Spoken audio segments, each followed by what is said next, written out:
There's no question that we are gaining body fat as we get older. We're losing muscle mass as we get older. And the problem within that is because most people gain weight.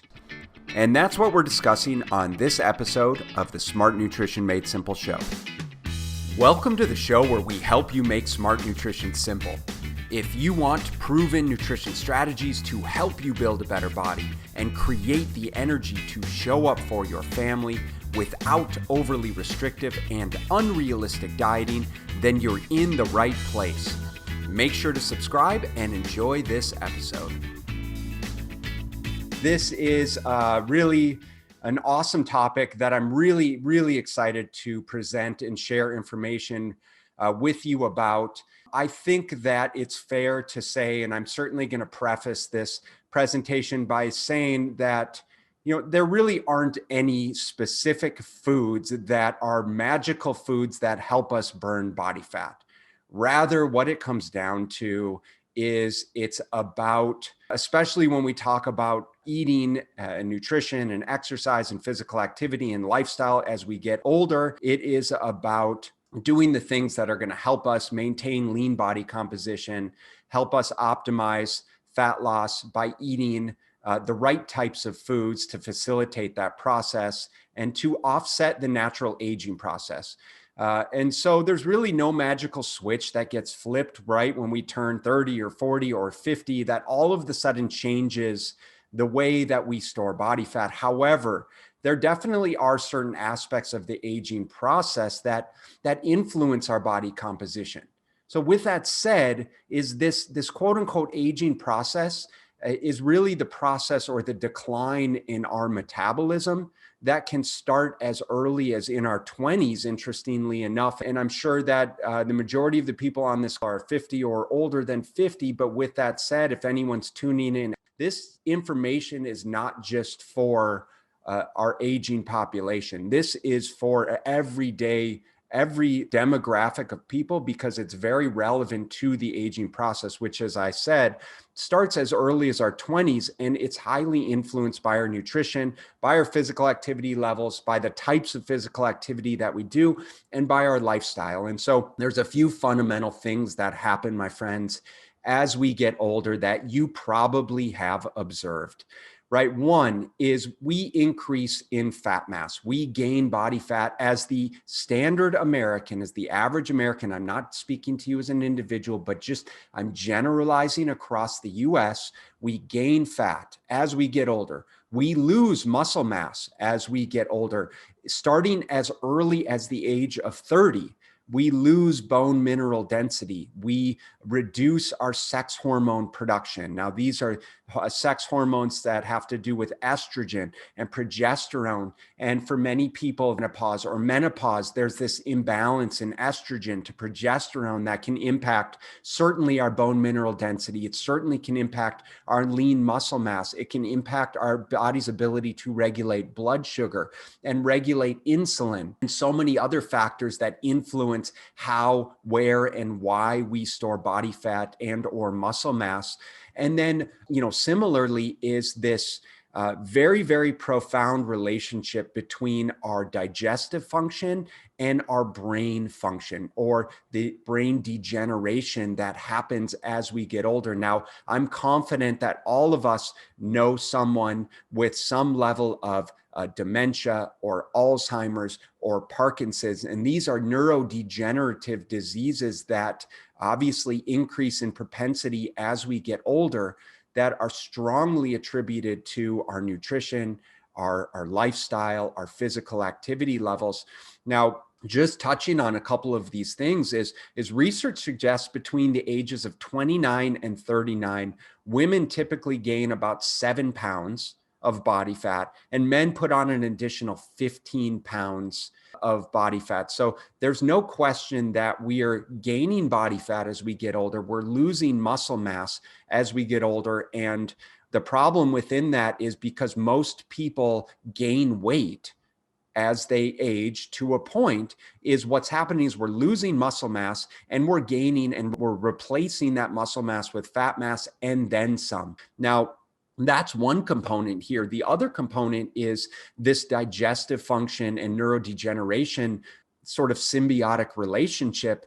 And one of the things that I want to mention to you is you probably are aware to some degree that there's an intense and unique relationship between the brain and the gut. You may have experienced this at varying levels when you're nervous about meeting someone or having an interview or a presentation, and you start to get butterflies in your stomach. This is a perfect example of that brain-gut relationship. And what's important about this is as our brain health declines, our gut health declines, and vice versa. And this is uniquely connected by a nerve that runs from our brainstem all the way into and innervates our digestive lining called the vagus nerve.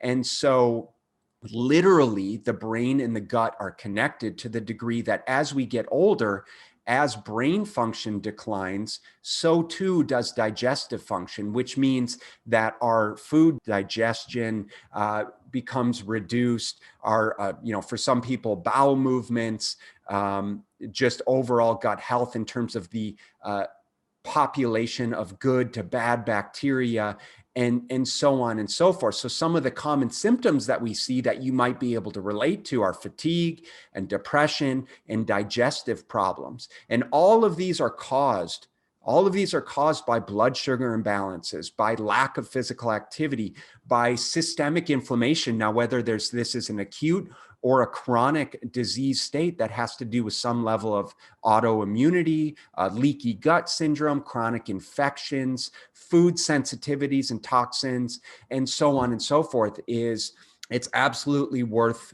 understanding here that we are what we eat, and what we eat influences our brain health and our gut health as well, which ultimately influences our body's ability to retain lean muscle mass and lose body fat. So let's talk about muscle mass as we age, because this is one of the profound things in the aging process, is that we know we lose a certain amount of muscle mass as we get older every year, to the tune of 3 to 8% muscle mass loss per decade after the age of 30. This starts young. And the rate of decline is even higher after the age of 60. So we need to be doing everything we can possibly do to maintain, if not improve, lean muscle tissue as we age. And this starts well before 50. But even if you're at 50 or above, we need to be doing everything we can to maintain the muscle mass that we've got. Because one of the things that we know happens with muscle mass is, again, as we're reducing it, we replace a lot of this muscle mass with fat mass. And so you can see in the image, hopefully, that on the top is we have a seemingly lean and healthy middle-aged male at 42 years old. And we see very little red around the perimeter of this muscle mass, and certainly within the muscle mass. This is a healthier muscle body. Whereas for a 70-year-old male who also looks to be lean and healthy and fit, we see a vastly different muscle body that both has fat around the perimeter of it, but it also has fat layered in between the muscle spindles. And this is problematic because the more body fat we have, the more metabolically active that tissue is. And so you can kind of think about muscles as we age. If we're not really taking care of them, both from exercise and our nutrition, become kind of like this well-marbled steak. And that's not ideal. And so some of the reasons why this happens is, well, I'll get to that in just a moment here, but it certainly has to do with lack of protein intake. So what we know about aging and muscle mass is 41 and 35% of men and women, respectively, over the age of 50, consume less than the recommended daily allowance of protein per day. Now, this, if you guys take anything from this presentation, it should be this, is the average American is consuming, at least a significant portion of the American population is consuming far too little protein. And the RDA, the recommended daily allowance, is the minimum bare minimum amount of protein recommended to prevent disease. In no way is it the optimal amount of protein to help with preventing muscle mass loss, to help support energy, to help support immune system function and muscle and joint integrity and cognitive function, and so on and so forth. So we'll dive into why all of those things are so important. But basically what we're seeing here, my friends, is that we are over fat and we are under muscled. And that in and of itself is of pandemic proportions. As we know that, of course, 65% of the US population is either overweight or obese, right? And we can correlate to the fact that, as the statistics I mentioned just earlier, about 16% of the US population in general is only eating about 16% of their calories from protein, which means the rest of those calories are coming from carbohydrates and fats. And that's not necessarily a bad thing, except that we all know that of that remaining 84%, we're probably not eating whole grains and vegetables and fruits and healthy fats. It's likely more coming from processed oils and refined carbohydrates and so on and so forth, things that are actually further contributing to disease states. So all of these things contribute to why it makes it harder as we get older to lose that body fat that at one time might have felt much easier to lose. So as I said at the beginning, there's no magical foods that in and of themselves burn body fat. That's just marketing hype. It's just dietary dogma. However, what we need to be cognizant of is that if we are looking to lose body fat, it means we need to effectively manage our calories. Okay, we need to effectively manage our calories. And you can see here this sort of pyramid of priorities here when it comes to fat loss. And the number one priority at the bottom of the pyramid, if you can read that, it says calories. So if we're looking to lose body fat, we need to find a way to create a calorie deficit. That means that we're consuming less calories than we're expending on a daily basis. And there's a lot of different ways to do that. As I'm sure you're aware, you can do any number of dieting methodologies. You can do keto and Mediterranean diet and zone diet and Atkins and intermittent fasting, and you can do bars and shakes, and the list goes on and on and on, right? And the only thing that these diets are really good for is helping us create a calorie deficit, because what happens, we end up eating less, we restrict certain food groups. It doesn't really matter what they are, because it helps us create a calorie deficit. So if we are not taking that into account, then we're not doing justice to the fat loss process. Now, within that, that's where we can really start to determine which foods are going to help support this calorie deficit in the best possible way. And that's what we're going to dive into here in a second. And so I've kind of highlighted the categories here, but calories matter most. After which, then we can start to talk about the type of diet and how it contributes to the fat loss process. Then we can talk about micronutrients, the vitamins and the minerals. But the reality is our food system is actually quite good at fortifying our foods with vitamins and minerals, to the degree that it's pretty hard to become deficient per se in any number of vitamins and minerals. But it's certainly not as important as the prior two. And then when we eat, and then supplements. And it's not even worth talking about supplements if we're not focusing on all of the other aforementioned priorities. So let's talk dieting, let's talk fat loss, and let's talk which is the best diet for fat loss. Now, you probably tried multiple of these diets in the past, and hopefully you can see this, but essentially what I'm showing you here is a chart of a number of different diets. And each of these diets is made up of different amounts of protein and carbohydrate and fat. And so there's often argument within the industry and within our sort of nutrition world about which diet is best. Well, we should be doing the Mediterranean diet, or we should be doing the zone diet, or we should be eating more of a paleo, and we should be eating more animal protein. No, we should be eating more vegan. But what we know from a fat loss standpoint, and actually more, I should have titled this, "What Diet is Best for Weight Loss," is what I should have titled this. And let me explain why, is because what we know is that all of these diets are equally effective for weight loss when calories are equated. And so what I mean by that is, let's just say we're all eating 2,000 calories, and they take all of us, and let's say we have 100 people, and they take all of us and they put us on a 500 calorie deficit. So all of a sudden they give us one of these diets, and each of these diets is made up of 1,500 calories. Some of them have higher amounts of carbohydrate, some of them have higher amounts of fat, and so on and so forth. What we'll find is that all of them are equivalent in terms of how they contribute to weight loss. On the scale, all 100 of us will likely lose a statistically significant amount of weight that is roughly the same across the board when averaged out.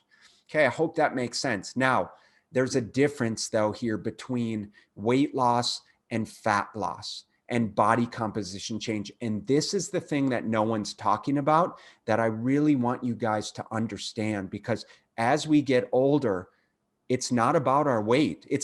Frankly, it's never about our weight. It is about our body composition, our functionality, and the health of our cells and our musculoskeletal tissue and our digestive system and our cognitive function.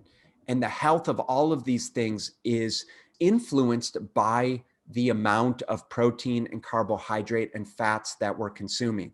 And so what this says is reduced calorie diets result in clinically meaningful weight loss, regardless of which macronutrients they emphasize. It doesn't matter what the diet is, guys. They're all going to equate to weight loss, but they're not all going to contribute to improving your body composition, meaning losing more fat, maintaining more muscle mass. And that's what we're going to dig into. And so what we know from a dieting standpoint of when we're in a calorie deficit, there's a few really important things. This study that I'm showing on the right, it's tough to read, so let me just very briefly explain it to you. But essentially what this study shows is that when they compared 38 different foods, they found a number of these foods to be the most satiating per amount of calories. And so basically what they found in this study, and this is relevant to dieting and calorie management, is because the foods that are the highest in protein and the foods that have the highest amount of fiber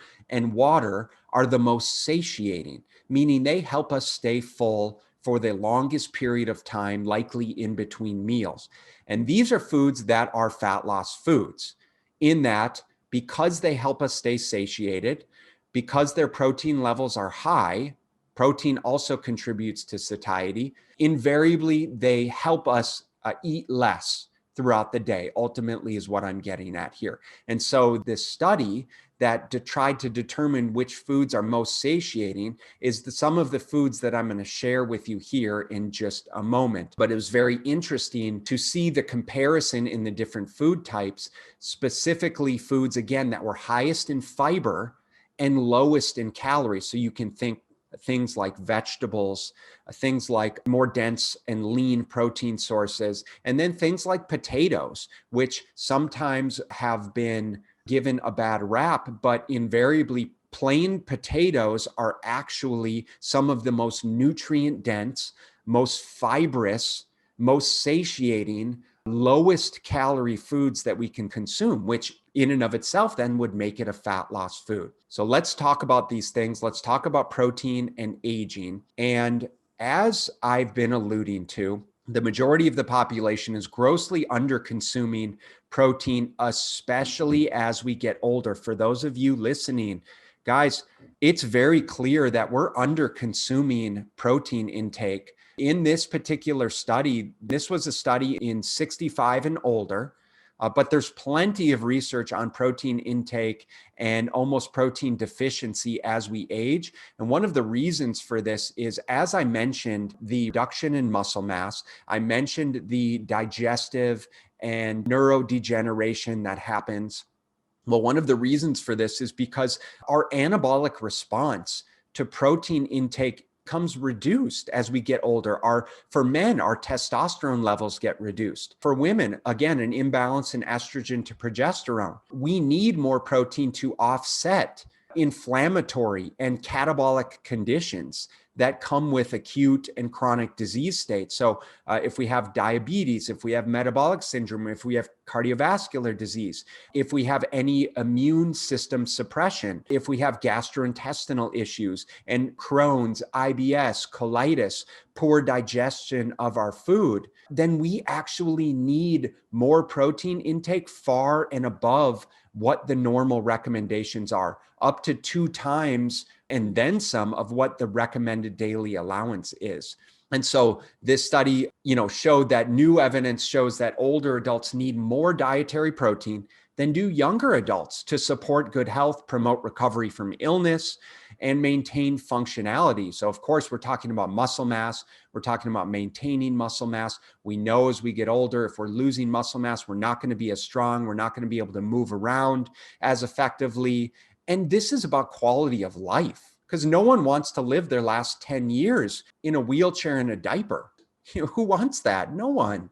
It's about what we're doing right now that's setting the stage for our later quality of life and body composition. And there was an interesting study here. They called it the protege study. And of course, they play on words. They combined protein and age. But that recommended 1 to 1.2 grams of protein per kilogram of body weight. That's basically about a half a gram per pound. So if you weigh 200 pounds, it's going to be 100 grams of protein. But evidence is really showing for many of us about a gram of protein per pound of body weight. And what I typically recommend for clients, depending on where they are, but definitely if we're talking about fat loss and improving body composition, we should be shooting for anywhere from 0.8 to 1 gram per pound of body weight. And I want to put this really briefly into perspective here, is that you may not have an idea. So if you weigh 150 or 200 pounds, that's close to 150 or 200 pounds of protein. Well, about a 4-ounce portion, or let's just say a palm-sized portion of protein, is probably about 4 ounces. Let's just say 25 grams of protein.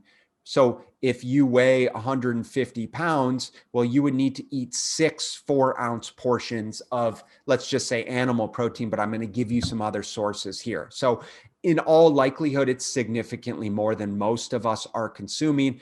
And I'll be honest, very rarely have I worked with anyone over all of these years that's consuming adequate amounts of protein relative to their goals. So let's talk through protein sources. I want to give you some easy solutions that you can implement right away. To respect everyone's time, I'm not going to dig into the research very much. I'm just going to give a very general overview. And then I've provided all of these great references. So if you want these slides, I'm happy to share them with you. But the first sort of protein superfood, and we'll say fat loss food in here, is whey protein. Now, whey is a protein that's derived from dairy, from cow milk. However, there are goat proteins and so on, but it's beneficial. One is because it's very easily digested and absorbed because it's already broken down into a powder. So it's something that you can mix in water or juice perhaps, or something like that. But this study specifically showed that there were increases in fat loss and sparing of lean muscle tissue. So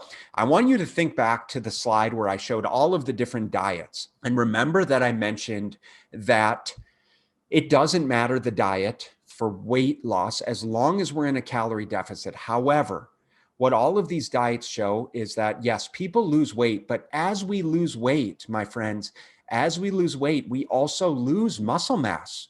We also lose bone density. And the more aggressively we diet, so the more weight we lose in the short term, the more of those beneficial, important tissues we're going to lose. That is problematic. So you may have experienced or known someone loses a significant amount of weight over a short period of time. Well, oftentimes what they're losing a lot of is they're losing a lot of muscle mass. They're losing a lot of water tissue, and they're losing some bone density. Of course, they're losing some fat mass, but it's under those situations that makes it very easy for people to gain that weight back. So what we need to be cognizant of here is when we're losing weight, we need to make sure we're doing everything we can to maintain muscle mass and lose as much body fat as possible. And that's why when we're dieting, that's why when we're in a calorie deficit, it's paramount to keep our protein intake high, very high relative to our total calorie intake. So let's say of those 1,500 calories that we're dieting at, we need to make sure we're consuming around 30%, not 16% like the average American diet, but closer to 30%, if not more, of those calories from protein. And that's where, when we compare studies on diets that either have a higher protein intake versus a lower protein intake, while people lose the same amount of weight on the scale, the people that eat the most protein relative to their calorie intake maintain the most muscle mass and lose the most body fat. That's huge. That's huge. And which is why it's so important to keep our protein intake high, not only when we're dieting, but certainly as we get older too, to support lean muscle tissue. Now, the other reason that this protein, specifically whey protein, is beneficial is because it helps us suppress our appetite. In this study, it actually showed an appetite suppression from meal to meal and sort of helped us curb our food intake at the following meal. So a little trick that I'll implement with clients is to use whey protein as what we call a buffer. And so what I'll have someone do is, if they're going out to a party or they're going out to eat and they want to be able to more effectively manage their calorie intake, and we want to help them, of course, keep their protein intake high, I'll have them take a scoop or two of whey protein in water and drink it before they go, because it's going to help them curb their appetite. It's going to help them feel more satiated and full at that meal, and then they're going to be a lot less likely to eat all the bread in the bread basket, or if we go to Mexican, eat all the chips, right, and salsa before the food even gets there. That's definitely my problem. And then sort of ancillary importance here, but that's really applicable for all of you listening here, is there's certain therapeutic applications of whey protein really as an immune enhancing food property. It has the ability to act as an antioxidant. It has the ability to act as to help us reduce our blood pressure, to be anti-cancerous, to help us regulate our lipids, our blood cholesterol levels, to act as an antiviral and antibacterial. A chelating agent it helps us detoxify. And the reason for this is because it has the ability to increase levels of glutathione, which is a powerful antioxidant that the body produces. And so there's some really interesting research on this, but for all of those reasons, whey perhaps is the most powerful fat loss food and health food in many cases, especially as we get older. And we may have issues, one, eating enough animal protein or just protein in general, especially if it's coming from plant-based sources. That's a lot of food. So the second protein source is dairy, and dairy is another one that's relatively easy to consume. It's very dense in protein relative to the total calorie intake. And in this particular study, what they found was that when they took 3 groups, they gave them adequate amounts of protein. So let's just say they gave them around 30%, anywhere from 15 to 30% of their dietary intake, of their calorie intake from protein. The groups, one, that were consuming the highest amount of protein responded the best, but also the highest amount of protein from dairy specifically responded in terms of having greater strength output over the course of a 16-week study and more significant body fat loss over the course of a 16-week period. So dairy can be a really easy one. And a couple of the dairy sources that I find are very beneficial and easy to consume to help us increase protein intake is low-fat cottage cheese, simply because you can kind of spice it up in so many different ways, right? You can make it sweet, so you can add things like coffee creamer or fruit to it, or even cereal to it. You can make it savory by adding some spices or pepper or cucumbers or carrots or ranch powder. And one container is not that many calories. It's probably like 500 calories and like 70 grams of protein. So it makes for a great meal slash snack throughout the day. Now, another great source of protein that I'm sure many of you are aware of, I want to talk specifically about how it's kind of can be seen as a fat loss food, is fatty fish like salmon. And this is because of the omega-3 fatty acids, which I'm sure many of you have heard about. But what we see, and when I mentioned that the majority of Americans are eating a lot more processed and refined, so processed fats and oils and refined grains, one of the problems that we have with this is we consume a lot of omega-6 fatty acids, which far exceeds the amount of omega-3 fatty acids that we should be consuming. And that's problematic because the omega-6 fatty acids are very inflammatory in the body. So we need to make sure we're consuming enough omega-3s to balance that out. And really quick story for you is any of you listening were on my last talk, I mentioned how I spent years and years measuring thousands of people in terms of their body composition and actually doing, actual caliper body fat measurements. And one of the things I observed, interestingly enough, is that when I correlated their body composition to their dietary intake, one of the observations was that the people who had the most hard, dense, inflamed feeling skin tissue and adipose fat tissue were also the ones that were consuming the most amount of highly processed, highly refined foods. So we also know that these omega-3 fatty acids can actually help support the inflammation process in the body. And so they can actually help us improve our body composition and almost counteract these metabolic changes that come as we age, certainly due to obesity, because they help us improve fat metabolism. They help us regulate hormones like leptin, and leptin is one of the hormones that helps us manage our hunger and satiety from meal to meal, as well as control factors for obesity and cardiovascular disease. And then again, help quell inflammation in the body and improve fat cell health. So as I mentioned, like when I would be measuring people, their fat cells were inflamed and hard and dense, unhealthy tissue. As we eat more healthy fats, we literally are what we eat. And so our cellular membranes start to restructure to be a lot healthier fatty acid tissues, which becomes a lot more pliable and less inflamed and so on and so forth.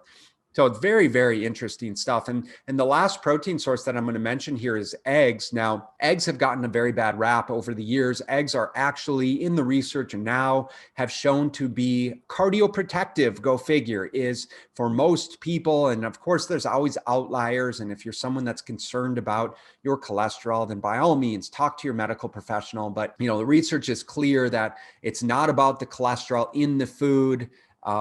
Rather how the body manufactures the cholesterol when it's in an inflammatory state. And so eggs can be a very healthy, very nutrient dense, high in vitamins and mineral, high in protein source of food. Now, one of the things to take into consideration is the types of foods that we consume with our protein sources and how we cook our protein sources. And so this, I think, is where a lot of the observational studies of the past around our protein intake and perhaps the contribution of protein to things like heart disease and cancer. Well, if we think about this for a second, what are a lot of the foods that we would consume with eggs as an example? Well, we would consume things like bacon, like sausage, like pancakes and syrup. And so highly refined sugars and carbohydrates and highly processed animal proteins and fats, which we know are carcinogenic. Then compound that with the way that we're cooking our proteins. And so when we cook our food, especially at high temperatures, for example, if we're frying eggs or if we're grilling meat at high temperatures, especially with things like barbecue sauces and sugar-based dressings, well, these sugars burn. They compound with the protein to create things that are called AGEs, advanced glycation end products.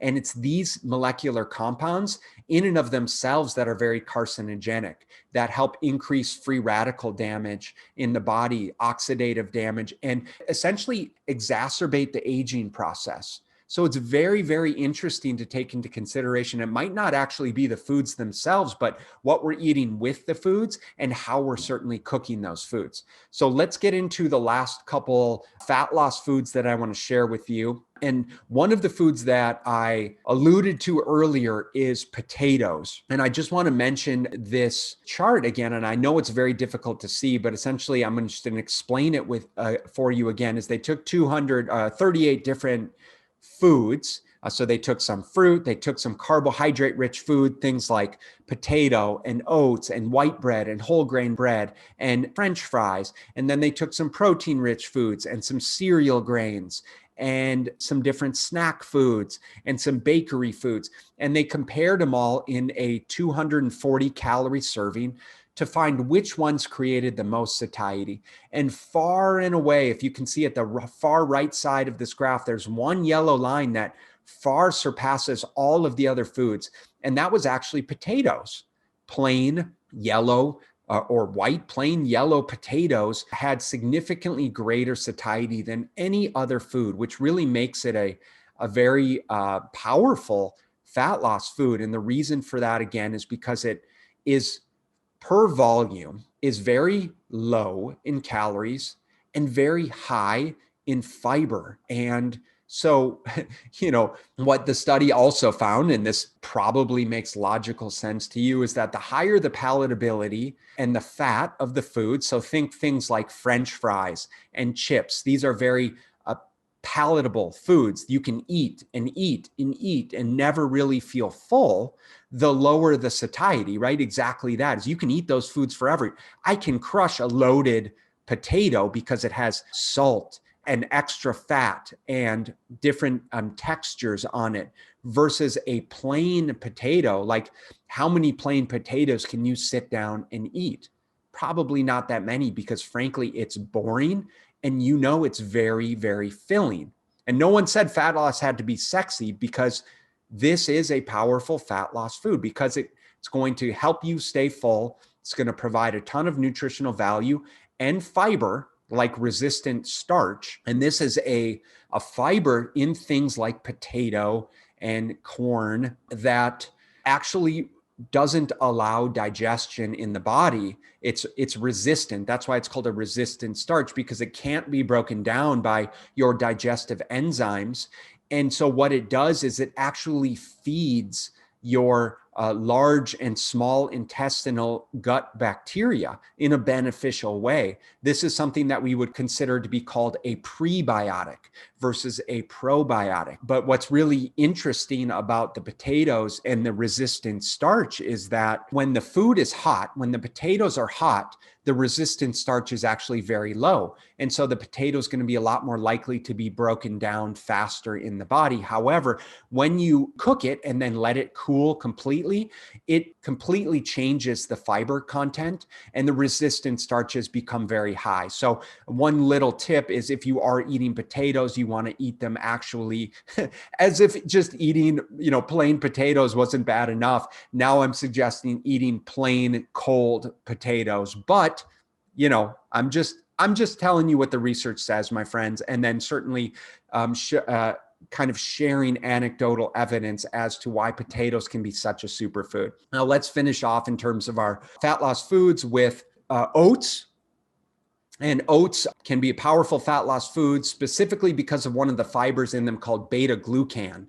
And beta-glucan has a positive effect on perceptions of satiety. So we've all heard that, oats are a great source of heart health and managing cholesterol. And it probably has something to do with the amount of fibers, the types of fibers in the oats, because it helps keep us satiated from meal to meal. So the proteins in conjunction with these types of carbohydrates seem to be the most satiating type foods that can help us manage a calorie deficit as we work towards losing body fat and maintaining muscle mass so that we can improve our body composition. So let's help you walk away with some applicable guidelines here. And let's talk about fat loss habits. Now, as I mentioned at the very beginning, fat loss comes down to creating a calorie deficit. Now, one of the ways that we can do that is we can first and foremost just figure out how much we're consuming, and then we can reduce our calorie intake by a certain amount. So what would be beneficial would be to actually track your food intake, whether you're just writing it down or whether you're actually using a calorie tracking app. And then do that for a week or two. And then what you can do is you can simply reduce your calories. Just reduce the portion sizes of the foods that you're consuming by anywhere from 15 to 25%, and you should see that weight is starting to change. In some cases, it's more complex than that, but generally speaking, that's a very good way to do that. And or you can increase your physical activity levels as well. Now, within that is you want to make sure you're increasing your intake of protein-dense, high-satiety foods like I've been alluding to. And then another way is you can simply just take an analysis, a loose analysis of your nutrition intake, and you can just decrease the intake of many of the low satiety foods, right? So those are the foods that are highly processed, highly refined. Think things like bread, pasta, chips, cookies, cakes, sweets, things like that, wine, alcohol, processed carbs that can make a huge calorie difference if you don't want to track your calories. Now, as I mentioned, the things that are going to be the biggest drivers to help support you when you're managing your calories in order to effectively manage your calories, keep your protein high, keep your fiber high, keep your water high, support lean muscle tissue is what I call the 5S formula that I learned from one of my mentors and have adopted and share this with many of my clients. And of course, with you, is this 5S formula to help us consume more protein, fiber, and water. And so what this 5S is building our meals around things like soups, salads, scrambles, shakes, and stir fries. And all of these foods are going to be high in fiber, right? Soups, we can have lots of vegetables. We can throw in a protein source. Salads obviously has a lot of vegetables, which also have a lot of water in them and a lot of fiber. Scrambles have more protein. Shakes, you can throw in whey protein. Stir fries are usually just meat and vegetables, and so on and so forth. So you get the idea there. Now, in addition to the nutrition, we've got to talk about fat loss habits that can help us maintain, if not improve, lean muscle mass as we age. First and foremost is strength training. If you are not strength training, you should be. There's no ifs, ands, or buts around it. We need to be doing weight-bearing exercises to help us at the very least maintain the amount of muscle mass that we have as we get older instead of losing every single year, in addition to supporting our bones and our bone density with weight-bearing exercise. This is very important from a quality of life standpoint. We need to move daily up and beyond 10,000 steps a day, drinking half of our body weight in ounces of water. Surround yourself with like-minded people who are going to be supportive of your health, weight loss, and physical activity goals. And if needed, hire a coach like me because I can help you expedite the process. If you are interested in working together and finding out more about my Smart Nutrition Coaching Program, you've got my email. Now you have my phone number. Write it down really quickly here. Just shoot me a message and we can have a conversation and see if the coaching program is the right fit for you. Okay, guys, well, then we'll wrap it up. I'll let you get on with your day. I can't tell you how appreciative I am for all of you taking the time out of your day to jump in with me. Thank you so much for listening. And if you found this content valuable, here are 4 ways I can help you in your nutrition journey for free. 1, grab a free copy of my Fat Loss Fix Guide at fatlossfixguide.com. 2, join my free group at smartnutritionmadesimple.com. 3, subscribe to my YouTube channel at smartnutritionmadesimpletv.com. 4, leave a 5-star rating and positive review so that we can gain access to more nutrition experts ready to share their knowledge with you and ultimately help more people make smart nutrition simple.